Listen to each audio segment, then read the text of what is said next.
My name is Marian Alden. I am 70 years old.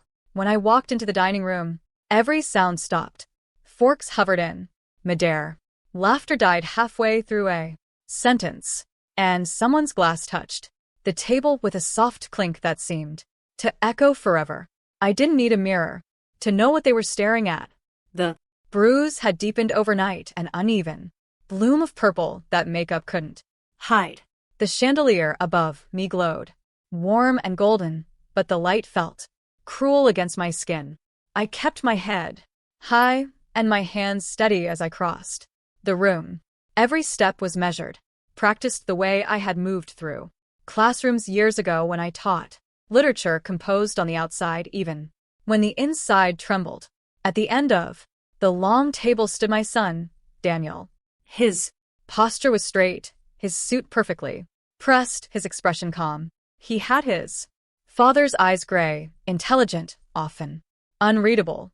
Beside him was Brittany, his wife, her smile shaped like a weapon. "Mom," Daniel said, his voice loud enough for everyone to hear. "You made it." "I did," I said quietly. "It's my house after all." A few guests chuckled awkwardly, hoping the tension was only in their imagination. Brittany stepped forward, her perfume sharp, her voice honeyed. "Let's get this party started," she said. "We've all been waiting for you." When someone, maybe one of Daniel's colleagues, finally asked what had happened to my face, I saw Daniel's jaw tighten. He lifted his glass, eyes scanning the crowd. "It was my wife," he said. "She taught her some respect." The words felt like glass shattering. For a moment I couldn't breathe. Brittany smiled at the laughter that didn't come. All I could hear was the ticking of the old clock Robert once kept in his study. Eleanor was the first to move. My sister had been sitting near the end of the table, half hidden behind a vase of lilies. She rose slowly, her face pale, her eyes burning. "Daniel," she said, her voice low but steady. "Do you know what you just said?" He looked at her, confused, defensive. "It was a misunderstanding," he muttered. "Then, stop smiling," she said.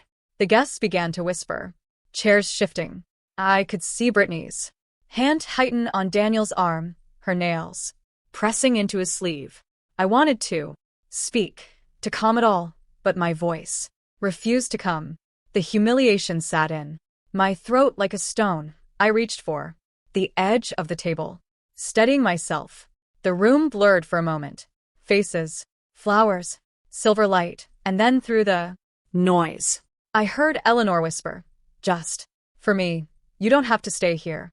But I did, because this was still my home, and my story was far from over. After the party ended in fragments of whispers and shame, I found myself sitting in the quiet of the same house Robert and I had built 40 years ago. Every beam, every window carried his touch. Even now, I could still picture him at the kitchen table, sketching designs on napkins, promising that no storm could ever shake these walls. When he died just before his 71st birthday, it wasn't the silence that broke me. It was the routine. One toothbrush left in the holder, one coffee cup drying by the sink. I remember Daniel standing at the door, suitcase in hand. "You shouldn't be alone, Mom," he said. "I'll stay for a while." At first, his presence filled the hollow spaces. He mowed the lawn, fixed the leaky faucet, made sure I ate breakfast. I watched him move through the house with his father's gait, his father's easy confidence. For a moment, it felt like the rhythm had returned. One evening, I was folding laundry when he sat down beside me. "You need to start living again," he said softly. "Dad wouldn't want you fading away here." "I'm not fading," I told him. "I'm remembering."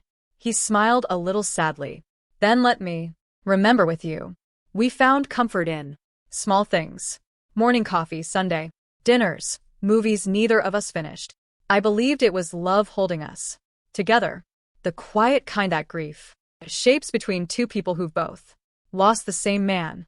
But comfort is a tricky thing. It dulls the edges just enough to make you forget what you're losing.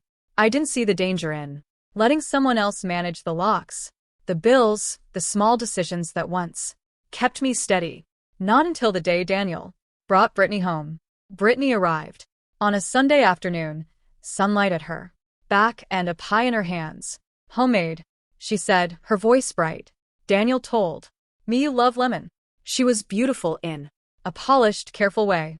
Every strand of hair placed, every word measured. When she hugged me, her perfume lingered, longer than the warmth of her arms. It's lovely to meet you, I said, returning the smile she offered me like a test. She looked around the living room, her eyes scanning the furniture, the framed photos, the faded floral curtains Robert had chosen himself. This house is stunning, she said. So much character. It just needs a little refresh. Daniel laughed. She's always redesigning everything. Don't worry, Mom. She's harmless. Of course, Brittany said, resting her hand on his arm. But imagine how airy it would feel with lighter drapes.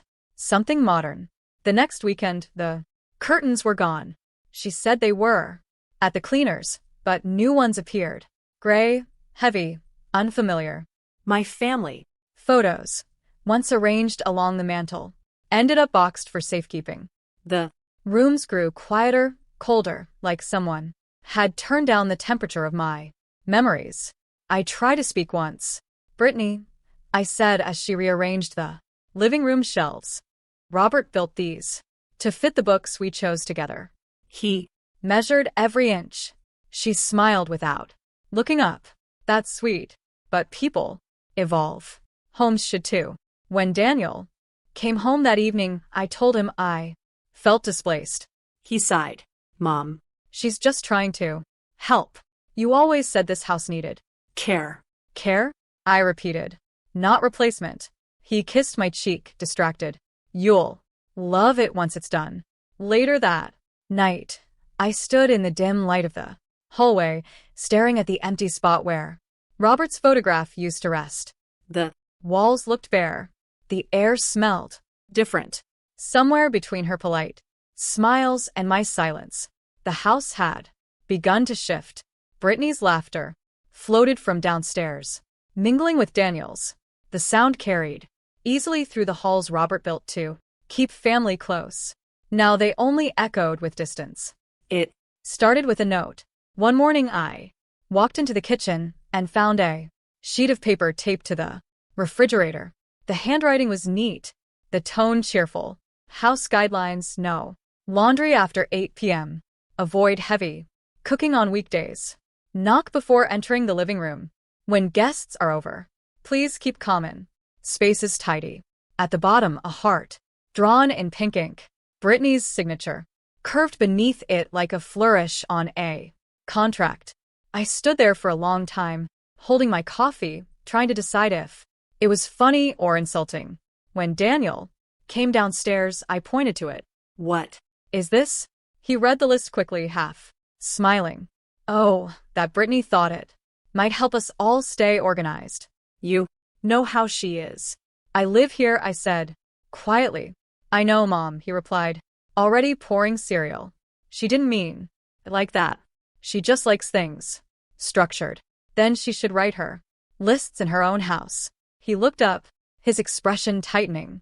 This is her home, too. We're just trying to make it work. Later that day, I heard Brittany on the phone in the hallway. Her tone was sweet but firm. Yes, we've finally gotten her into a routine. She's adjusting. The pause that followed burned deeper than the words. That evening, I called Eleanor. She didn't ask how I was. She already knew. You sound tired, she said. What's going on? Over there? Nothing, I answered. They're young. They have their ways, Marion, she said softly. Since when do you let people tell you when to cook in your own kitchen? Her question hung there between us. I wanted to tell her everything, but the words caught in my throat. It was easier to say, it's fine. Really, I just need to keep the peace. After we hung up, I stared at the note still taped to the fridge. The paper fluttered slightly each time the air conditioner clicked on like it was breathing alive and watching. It was close to midnight when I woke to the sound of voices. Downstairs, the house was dark except for a soft light spilling from under the kitchen door. I moved quietly, each step slow, careful not to make the old floorboards complain. It would be better for her, Brittany was saying, her voice low but clear. There's a beautiful place on Whitaker Street. They have gardens and activities. She'd have company her own age. Daniel's voice came next. Tired, uncertain. She's my mother. Britt. I can't just send her away.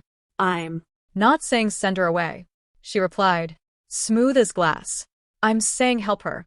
She's alone all day. It's not healthy.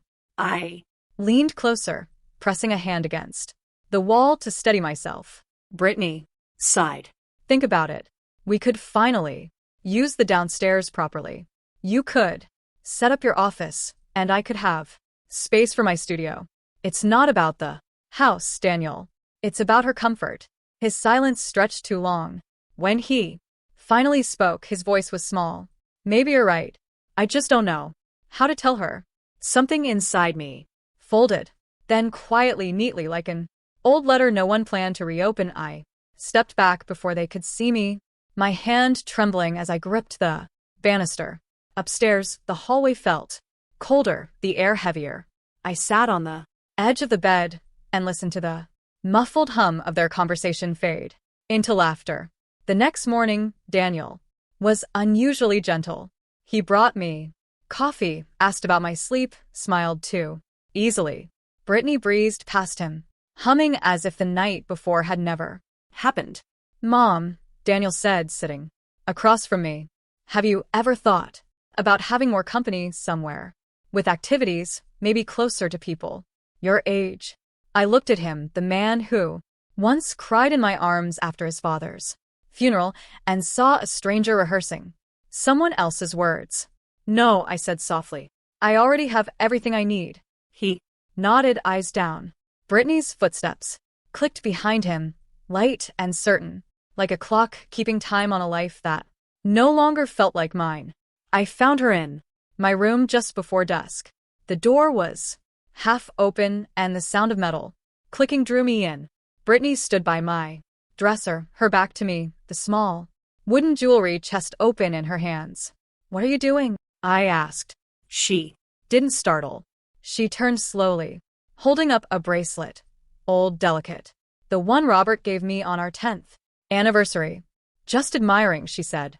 You have some lovely pieces, Marion. They don't make craftsmanship like this anymore. Put it down. She smiled faintly. Relax. I'm not taking anything. That chest is private, I said. Robert built it for me. He lined it with cedar himself. Brittany shut the lid with care that didn't match the mockery in her voice. You keep saying his name like it still means this house belongs to you alone. But Daniel and I live here now. Don't you think it's time to let the next generation take care of things? I'm not a thing, I said. Her smile sharpened. No, but you're holding on to a life that's over. Maybe if you let go, everyone could finally move forward. The air thickened between us. I crossed the room and took the chest from her hands. You don't belong in here, I said quietly. Her voice dropped. You keep saying that your room, your house, but soon it won't be. Daniel will see to that. I felt something inside me snap. This home was Robert's gift to me. You have no right to touch what you don't understand. Her eyes hardened. You're just a bitter old woman standing in the way. Before I could respond, she shoved me. It wasn't a strong push, but it was sudden. My hip hit the dresser. Pain shot through me. I stumbled, lost balance, and struck the corner of the nightstand. A flash of light burst behind my eyes. When I looked up, she was standing over me, her expression calm. You tripped, she said softly. You're clumsy, Marion. Maybe it's time you admitted that. She turned and left, the scent of her perfume trailing after her. I sat on the floor, my hands shaking, blood warm against my temple.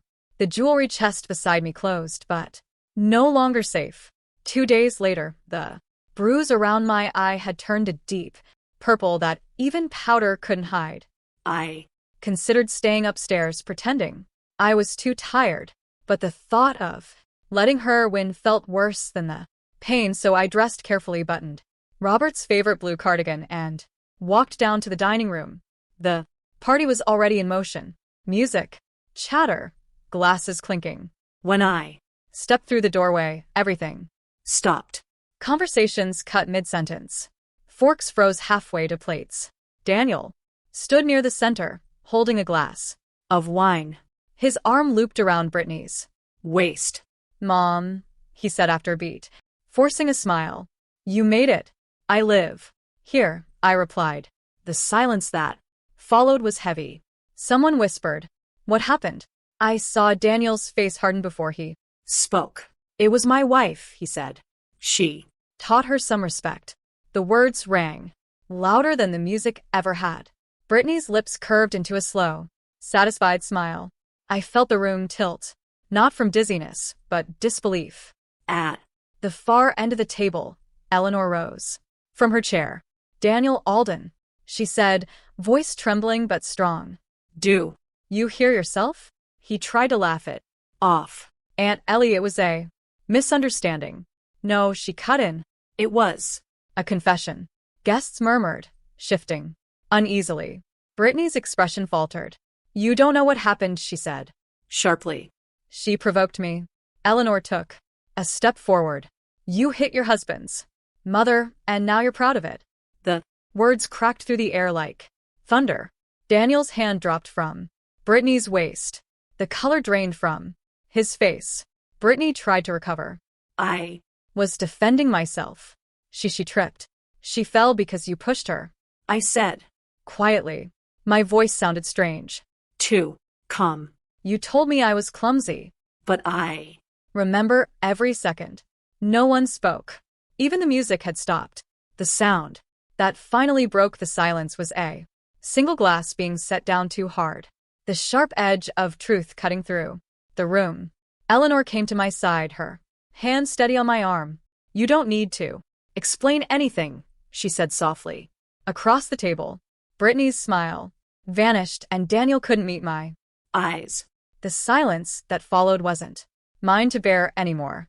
The room hadn't recovered from Eleanor's outburst when the front door opened. The sound cut through the murmurs like a blade. Everyone turned. Good evening, said a familiar voice. It was Henry Cole, Robert's old friend, and our family lawyer. His hair was thinner, his posture slower, but his presence carried the same quiet authority I remembered from the day Robert's will was read. I Apologize for interrupting, he said, but this couldn't wait. Brittany Stiffened. This is a private gathering, she said quickly. Henry Ignored her and turned to me. Marian, I tried calling earlier. I thought it best to deliver this in person. He held up a brown folder, the kind that always seemed heavier than its size allowed. Daniel frowned. What's this about your father's estate? Henry said, and the Conditions of his will. the air tightened. Brittany stepped forward, her tone bright but brittle.